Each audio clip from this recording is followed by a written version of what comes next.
hoje nós começamos nosso primeiro episódio comemorando o mês da cibersegurança aqui na Europa. E hoje nós recebemos aqui o Peterson Batista, que é fã de esportes radicais. O Peterson tem gato, tem cachorro, tem passarinho. E além disso, o Peterson é mestre em engenharia elétrica e automação. O Peterson é especialista em perícia forense digital, é especialista em segurança da informação, tem 29 anos, vê lá se eu não estou errando, né, Peterson? Mas tem 29 anos de experiência em tecnologia, incluindo análise de vulnerabilidades, resposta a incidentes em forense digital, treinamento corporativo para equipes de Red e Blue Team e etc. Né? O currículo do Peterson que é gigante. Então, Peterson, novamente, eu agradeço aqui a sua participação aqui conosco, né? Vou passar a palavra para você se apresentar brevemente aqui para quem está nos assistindo, não só aqui em Portugal, mas também no Brasil, na Angola, e aí a gente já inicia aqui o nosso bate-papo sobre esse tema super relevante que é a análise forense. Obrigado, Jéssica, é um prazer estar aqui. Obrigado, Flávio, Mário.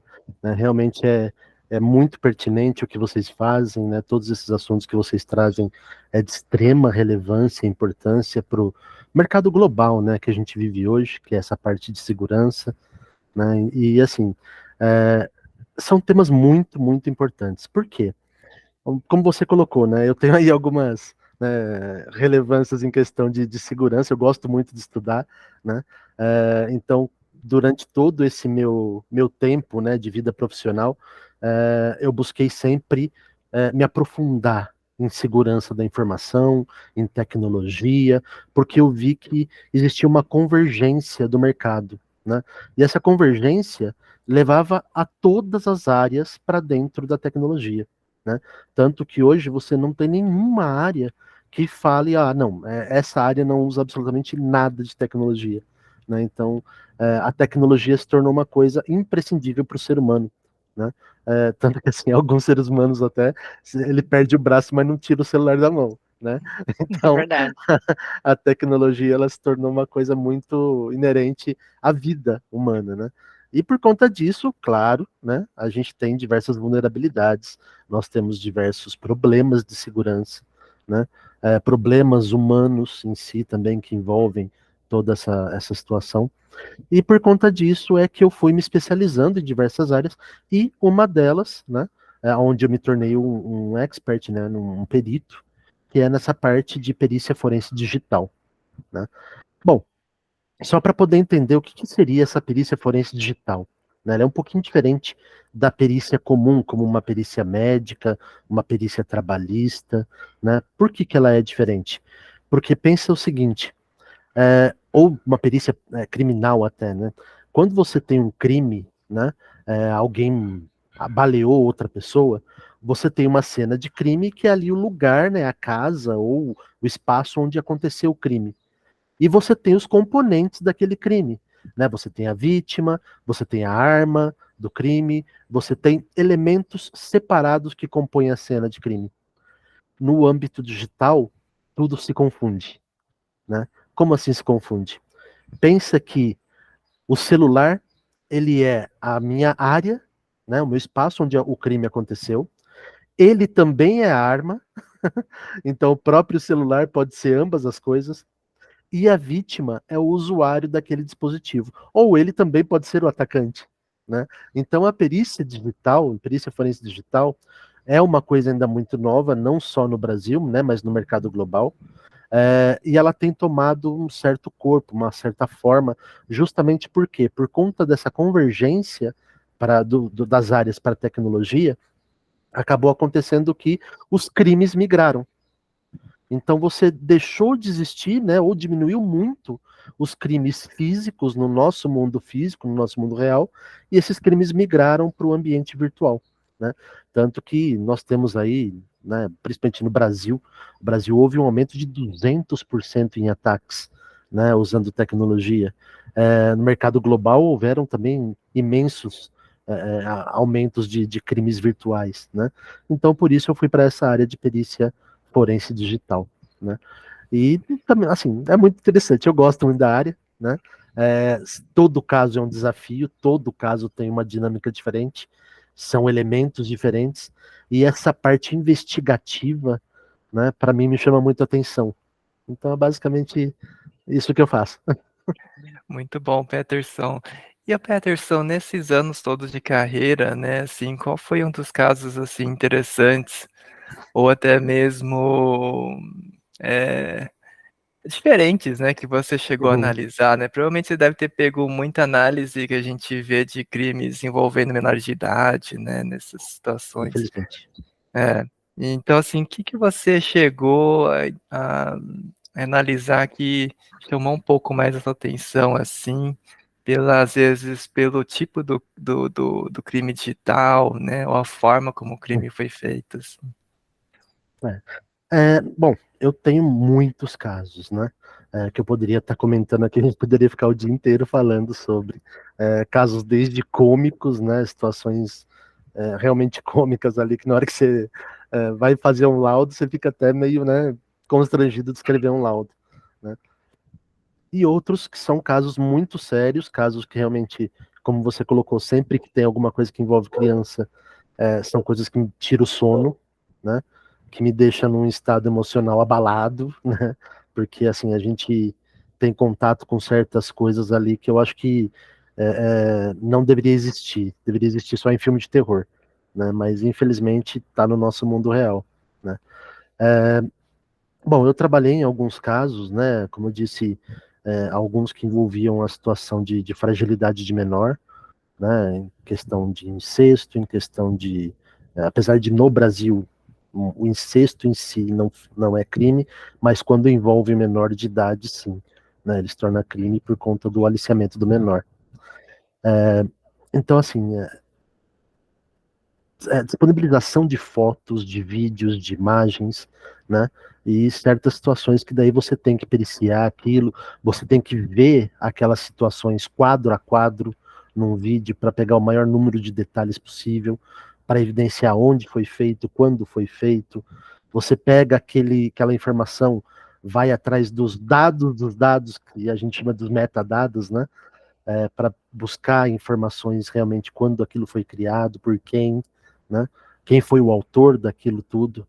E assim, certas coisas na hora você descobre, você até perde um pouco, assim, né, a noção, né? Porque muitas vezes, principalmente em questão de crimes assim escabrosos, né? Crimes assim que você acha que não poderia estar acontecendo, são feitos por pessoas que você nem imagina. A grande coisa que mais impacta é isso.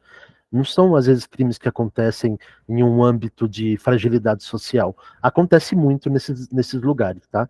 Mas você vai ver, alguns dos piores, ele acontece em bairros nobres, com pessoas de certa classe, né? É, com graduações, com mestrados, doutorados, né? Então não existe uma tipificação exata do tipo de criminoso, né? Assim, o que o criminoso, qual é o tipo do criminoso? Ah, vai ser aquela pessoa de 30, 40 anos que mora numa favela. Não, isso não existe nesse tipo de crime, né? Isso que é o que deixa mais triste. Agora, tem casos muito engraçados, né? Tem casos, às vezes, que eu já peguei em fraude corporativa, que a pessoa usava o, o servidor da empresa, né, em determinados momentos, para poder fazer distribuição de jogos online, né? E aí destruía dados da empresa, tinha várias situações ali do servidor que ficavam expostas, né?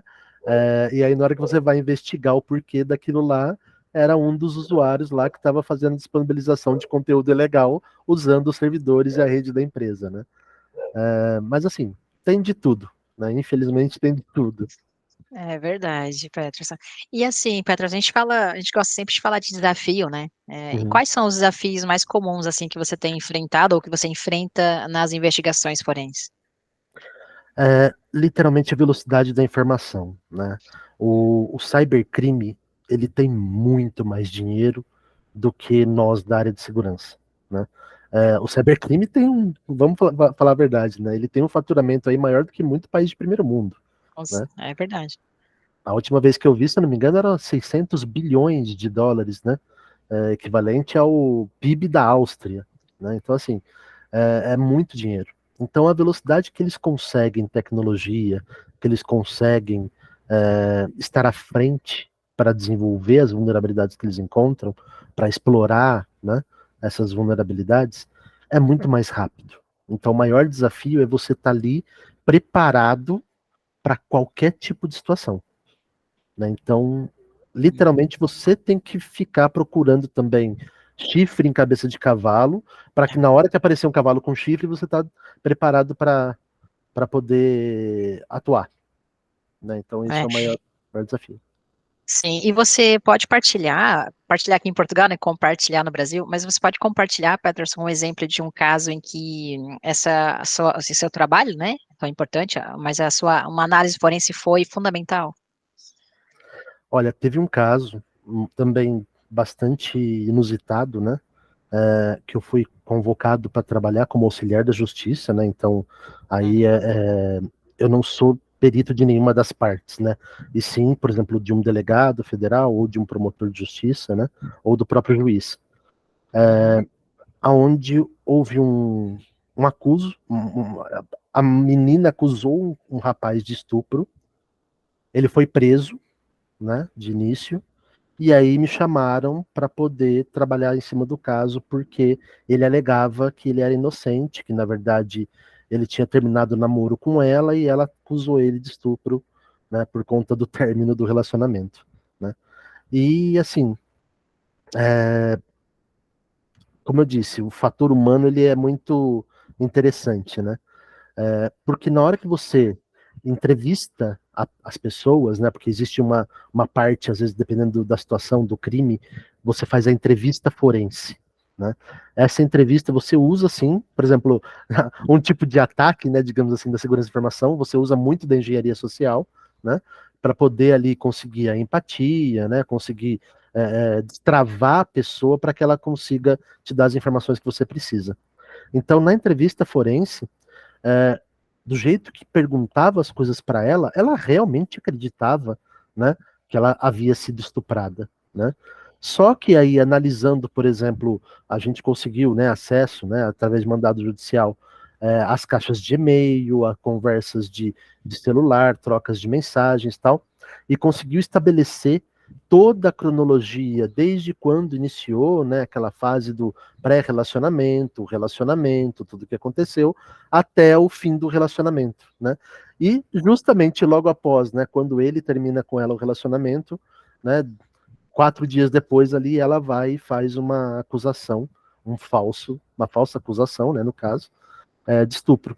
E a pessoa, né, o rapaz foi preso por conta disso, né? Então assim, ele chegou a passar alguns dias na cadeia ali, teve um grande abalo emocional, porque, né, cadeia no Brasil é um negócio meio complicado, né, bem tenso. E assim, isso foi uma das coisas mais inusitadas que eu vi por conta de, né, término de relacionamento, uma coisa até banal, né? Até isso que eu ia te perguntar, Peterson, assim, quem são os contratantes do serviço de perícia, né? Você comentou da justiça, né, do juiz, de um delegado, mas tem organizações também, tem pessoas físicas, como é que se dá uma perícia só através de um crime, ou tem algum outros casos? Como é que funciona um pouco essa dinâmica? Legal, boa pergunta, excelente. A perícia forense, né, no todo, né, ela não precisa necessariamente estar dentro de um processo, né, independente de penal ou criminal ou civil, né, não precisa ser um processo estabelecido. Em vários casos, acontece o contrário, né? Por exemplo, eu tenho alguns clientes, né, eu tenho clientes que são meus clientes de consultoria em segurança da informação. Então, como eu disse, quando às vezes acontece algum crime administrativo, digamos assim, né? Um funcionário faz alguma coisa, né? Aí o cliente, a empresa, né? Ela me pede para eu fazer a perícia em cima daquilo que aconteceu. Eu faço a perícia, mantenho cadeia de custódia e tudo como manda a lei, como manda o figurino. E a partir disso, aí sim, vira uma queixa-crime, se a empresa quiser, né? Vira uma queixa-crime e vai para a justiça. Indo para a justiça, como virou um crime, né, aí um promotor geralmente assume, né, ou um delegado, né, e geralmente não é regra, O que eles fazem? Eles pegam aquele perito que fez a análise inicial e traz para junto, para quê? Para continuar a investigação, porque quem mais sabe sobre a investigação? É a pessoa que fez toda aquela análise, né? Então eles fazem o que a gente chama de contratação ad hoc, né? Então eles contratam um perito, aí ele vira um perito da justiça, né? Por aquele tempo determinado, né? Aí sim ele vira como tem as mesmas prerrogativas, né, de um funcionário público, digamos assim, né, para que ele continue a investigação ali junto ao delegado, junto ao promotor, ou quando ele é nomeado através de um juiz. Quando ele é nomeado através de um juiz, aí ele é um perito do juízo, né, com fé pública e tudo mais, então aí a gente faz, a partir das análises, nós fazemos um laudo técnico. Esse laudo é um documento científico, técnico, né, que o juiz vai se embasar para poder dar uma sentença, né? Então é um documento de absurda responsabilidade, né? Agora, quando não é assim, quando é num processo, por exemplo, que uma das partes, né, ou ambas as partes, né, os litigantes ali que a gente diz, precisam de alguém para corroborar a história, aí chama-se de assistente técnico, né, não perito em si. Aí chama-se de assistente técnico. Então, enquanto assistente técnico, obviamente, você vai criar, né, aquele documento para enviesar ou provar o que o cliente está pedindo, né? Mas é uma coisa que, por exemplo, eu, pelos meus princípios pessoais, eu não faço. Eu não trabalho como assistente técnico, né? E o Peterson, acho que uma questão até interessante, né? Acho que todo mundo, não vou dizer todo mundo, mas muitas pessoas da área de cyber acaba recebendo em algum momento um convite, e eu fico pensando que o pessoal, somente que é da mais área de especialista em forense, como você, né, é, acaba recebendo às vezes um convite para ser um detetive, né, para investigar relações extraconjugais e essas questões todas, né? Você já pegou algum caso assim também, Peterson? De às É, vezes. eu já- isso daí acontece toda semana, tá? Essas solicitações. Mas não, eu não pego porque assim. Claro que eu pego, por exemplo, já fiz de pessoas desaparecidas, né? Alguém quer achar um familiar que sumiu há muito tempo. Então aí a gente consegue, né, através de diversas técnicas. Uma das principais é a OSINT, né? Que é uma técnica de investigação, né, no meio digital. É, Aí a gente até consegue, né, ter alguns parâmetros ou até mesmo o paradeiro da pessoa que está desaparecida, né? Mas assim, relações extraconjugais, esse tipo de coisa eu não faço. Tenho colegas que fazem, mas eu tenho as minhas ressalvas, né? Mesmo porque aqui no Brasil, né, um pouquinho diferente de outros países, a lei ela é muito clara, né? O homem, por exemplo, ele não pode pedir para investigar o que a mulher faz, é ilegal, tá? A mulher pode. Então aí só tem uma via, né, para investigação. Mas é engraçado, Peterson, talvez seja por esse motivo, que eu estava falando com um conhecido, né, assim, que ele trabalha com essa parte detetive, e que ele é muito contratado para essa parte, né? Uhum, Ele faz várias outras questões, mas o que as pessoas acabam contratando ele é muito para essa parte dos relacionamentos, né? E uhum. ele falou que, na verdade, todos os casos deles, né, são sempre as mulheres, né, que querem investigar o marido. Então, provavelmente ela já sabe a parte da lei, Né? mas talvez seja muita coincidência, na verdade. E Pode ser, mas existe essa legalidade, essa parte legal, né? Então, assim, realmente o homem não pode pedir uma investigação privada do que acontece. Então, é, aquela situação toda de, eu quero saber quebrar a segurança e saber com quem ela conversa no WhatsApp e tal, isso vira um crime informático, inclusive, né? Tipificado já. Então, não pode. Legal, legal. E Peterson, assim, como é que funciona todo esse processo, né? Você tem uma mala de 007, tem equipamentos especiais, softwares especiais, como é que tudo isso se dá esse processo? Lógico, né? O que você puder falar, né? Porque sempre quando a gente pensa em, em detetive, em perícia, sempre vem isso na cabeça das pessoas, né? Uhum. Vai chegar com uma malinha, abrir aquela malinha e para armar as coisas, né? Como é que é assim mesmo? Ou não? É bem parecido, tá? É óbvio que não é como nos filmes, né? A nossa realidade é um pouco mais feia, mas no contexto é exatamente isso, né? Nós temos os nossos gadgets, né? Alguns, inclusive, né, eu mesmo faço, porque assim, tem aquela situação. Bom, primeiro que eu sou engenheiro de controle e automação, né? Então criar gadgets, esse negócio de dar uma de professor Pardal faz parte do meu perfil, né? Então, algumas coisas a gente mesmo cria, né? Alguns gadgets tal para agilizar, né, a questão da investigação. E sim, existem softwares específicos, algumas distribuições, por exemplo, que a gente usa do próprio Linux, né? O Kali, Parrot, e alguns outros, aí o Kane, né? Que são ferramentas específicas para forense, né? É, temos, por exemplo, nossa, eu devo ter acho que umas 20 máquinas virtuais diferentes, uma para cada fim, né? É, com programas específicos também, né? Então você tem vários sistemas no segmento da perícia que são para esses fins, né? A grande maioria deles são israelenses, né? Porque aquele povo é mestre em fazer qualquer tipo de sistema, né? Para quebrar segurança, né? Para investigação e tal. E então, assim, tem sim. E os softwares são caros, tá? Bem caros. Então, muitos deles, né, vocês já devem ter ouvido falar, por exemplo, do Cellebrite, que é um dos mais utilizados hoje em dia. Ele é extremamente caro, a licença dele é absurdamente cara, né? Então, assim, a gente tem que ter máquinas específicas. Eu tenho uma máquina com 4 SSDs de 1 TB, de alta velocidade. Ali é uma máquina isolada, só para perícia, não tem conexão com internet, né? Então, assim, sim, você tem que fazer um investimento pesado em tecnologia, não é barato. Quando você começa, você pode até começar, né, usando o PCzinho padrão, tal, mas é aquela história, você vai perder no tempo, né? Porque muitos casos, por exemplo, na hora que você pega, você vai gastar aí 40, 50 horas para fazer toda a investigação, laudo e tudo mais. Se você não tem esse maquinário, você vai gastar o dobro, triplo, né? E não vai poder cobrar por isso, né? Porque daí é uma limitação sua, né? Mesmo porque se for cobrar 200 horas de perícia, né, de uma empresa, por exemplo, ela não vai pagar, né? Porque o valor a hora também não é tão baixo. É verdade.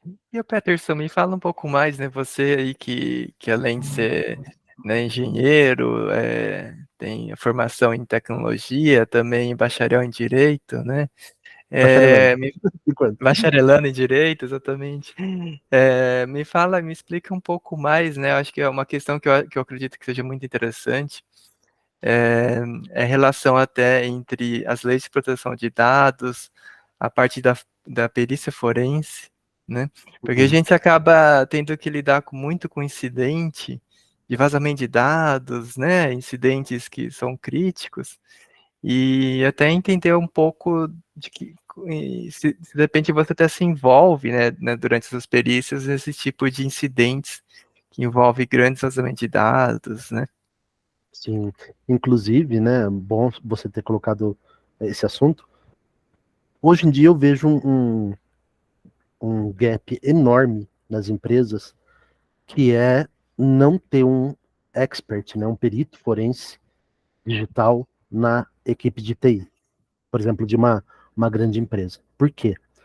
Porque se você faz, né, voltando à questão aí da Lei Geral de Proteção de Dados, ou, né, como a gente tem na Europa aí, né, o RGPD, o RGPD-UK, ou qualquer outra legislação, PIPEDA, CPPA na Califórnia, e assim por diante, eles exigem o quê nessas leis, quando acontece um incidente? Ele quer que você dê lá para ele o relatório de atividades, o relatório de impacto, né, e o que aconteceu. Se você tem um programa de resposta a incidentes comum, né, feito aí pelo seu Blue Team apenas, né, ou às vezes a empresa não tem nenhum Blue Team, Red Team especificamente, ela tem lá a equipe de TI, que é aquele TI geralzão, que é o TI que instala uma impressora e é o TI também que acerta o banco de dados, né, é o mesmo pessoal, né. Então acaba acontecendo o quê? O plano comum de resposta a incidentes, ele visa colocar a empresa de novo para funcionar. Então, depois de um ataque, vamos supor, um ransom, né?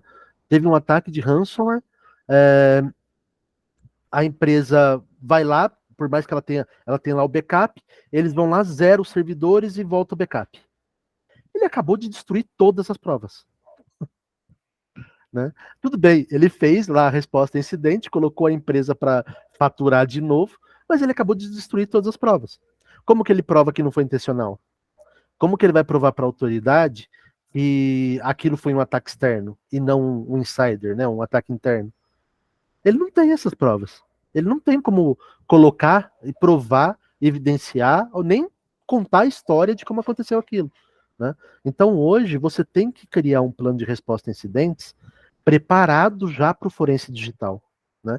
Então, ele é um plano de resposta a incidentes mais maduro, que leva outros pontos em consideração, justamente para manter essa cadeia de custódia, digamos, das provas digitais, para que você possa provar para as autoridades que aquilo foi um ataque externo ou foi um ataque interno, né, fazer uma pré-identificação de como aquele ataque aconteceu, e aí sim, né, dependendo, obviamente, do julgamento da autoridade, ela te isentar de culpa ou não. Né?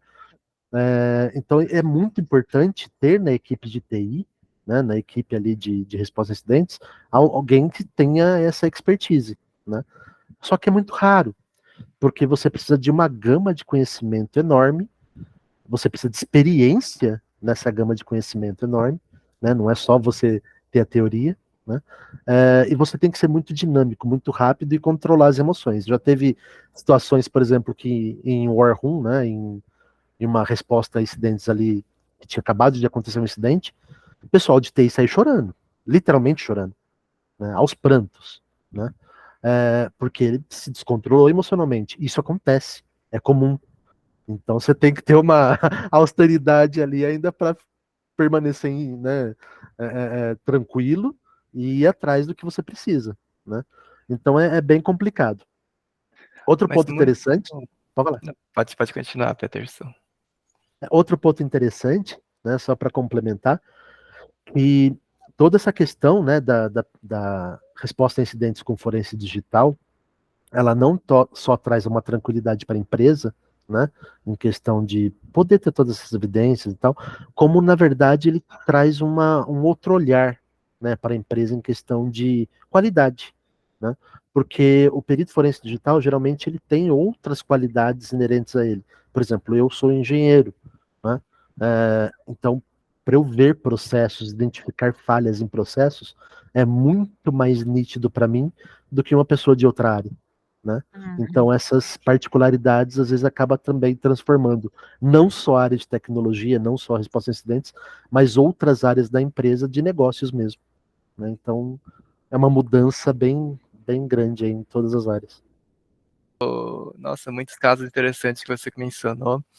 E só para a gente concluir, Peterson, falando um pouco, até você mencionou, né, um pouco dos seus hobbies, eu queria que você concluísse aqui com alguma dica, né, seja a nível profissional ou pessoal, um ensinamento de vida, lições aprendidas, para a gente poder compartilhar aqui com as pessoas que estão nos ouvindo aqui, Peterson. Você que aí é um fã, ou seja, é uma pessoa muito estudada, né, já tem diversas licenciaturas. Bom, passa uma dica aqui pra gente aqui. Olha, a dica que eu posso dar, né, pela minha experiência de vida, é que assim, eu sei que o medo ele é um fator bastante preponderante na nossa vida, né? Geralmente, quando a gente tem medo de alguma coisa, a gente desconhece aquela coisa. Né? O medo nada mais é do que o desconhecimento. Né? Por isso que eu sempre vou atrás de estudo, de conhecimento. Por quê? Porque se alguma coisa tenta me dar algum gelo, algum medo, é porque eu desconheço. E se eu desconheço, está errado. Né? Então, não deixa o medo dominar. Porque o medo é irreal, o medo não existe. Né? O medo é uma coisa que está só na nossa cabeça. Né? A gente que E é coloca esses muito limites. interessante isso que você falou, porque é exatamente com o que você gosta, né? Dos esportes radicais que você gosta, que na verdade dão medo, né? Você falou que gosta de fazer bang jump, né? Não é isso, Bang, Peterson? voate glider, tudo que você imaginar. Tudo que dá medo, na verdade. Você não tem Mas medo de nenhuma delas. Não, graças a Deus não. Mesmo porque, assim, é aquela história, né? Como eu coloquei. O medo é quando você desconhece alguma coisa. Agora, quando eu tô voando de glider, eu sei pilotar meu glider. Eu sei o que eu tenho que fazer. Se der uma ascendente, eu sei o que eu tenho que fazer. Se cair a pressão, eu sei o que eu tenho que fazer. Então, a partir do momento que eu sei, o medo morre. E eu consigo me divertir com aquilo que os outros têm medo, né? Então, é por isso que, assim, eu não dou o braço a torcer, eu não abaixo a cabeça pro medo, né? E a minha dica seria exatamente essa: não baixe a cabeça para o medo. Né? Se tem medo, vai com medo. Que uma hora ele morre. É o combustível, né, Peterson? É o combustível. É o combustível, né? Para aprender, para sempre estar evoluindo, né? Exato. Legal. Muito bom. Exatamente. Bom, Peterson, mas muito obrigado aqui. Eu acho que depois a gente tem que remarcar aqui com vários outros temas aí que você é especialista também em outros assuntos, né? Então a gente marca um próximo papo para a gente trazer aqui você e a gente conversar um pouco mais sobre diversos outros aspectos da cibersegurança, né? Da parte de proteção de dados. E então é isso, pessoal. Muito obrigado aqui por vocês estarem nos ouvindo. Muito obrigado, Peterson, por estar aqui conosco, né? Gravando para o mês aqui da cibersegurança aqui da Europa. Então é isso, pessoal. Obrigado, hein? Até mais. Obrigada, Obrigado, Peterson. pessoal. Obrigado, pessoal. Tudo de Obrigado, bom. pessoal. Sempre à disposição. Até mais. Tchau, tchau. Tchau, tchau.